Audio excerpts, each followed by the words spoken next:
Hello everyone and welcome back. So guys, we covered many topics over the past few videos. We talked about LLMs, we talked about embeddings, prompt engineering, fine tuning, and I explained you all of these topics in detail in a very interactive way and by giving examples.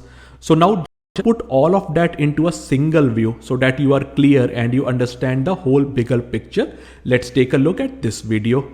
So a user like us types in a query on, let's ChatGPT, and it could actually be ChatGPT or Bard or Llama, any large language model or LLM that we saw.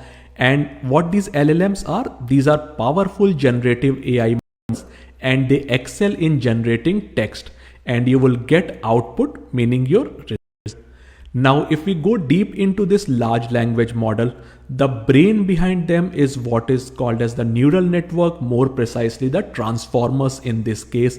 They are trained large volumes of data and they convert text into embeddings to understand the semantics, meaning, context, etc.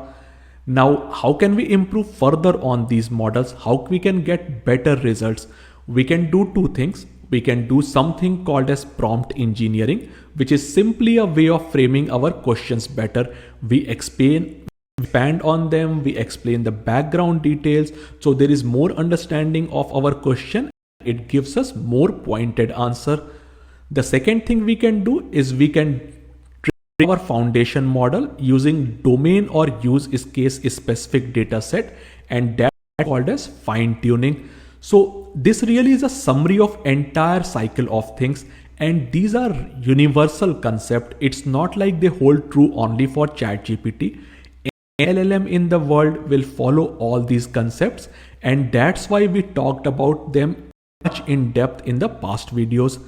Technology, guys, is changing at a never before pace. Every day new models are coming, computing power is increasing, and you never know, maybe tomorrow some LLM will replace ChatGPT as the most popular one. That is why it is important to understand these fundamental concepts and not talk about one particular product. That is why I kept this entire section in this course and I explained everything to you in very simple detail, very interactive examples so that you are clear. Okay, so with this, let's move on. Let's check out the next topic in the upcoming video. Thank you.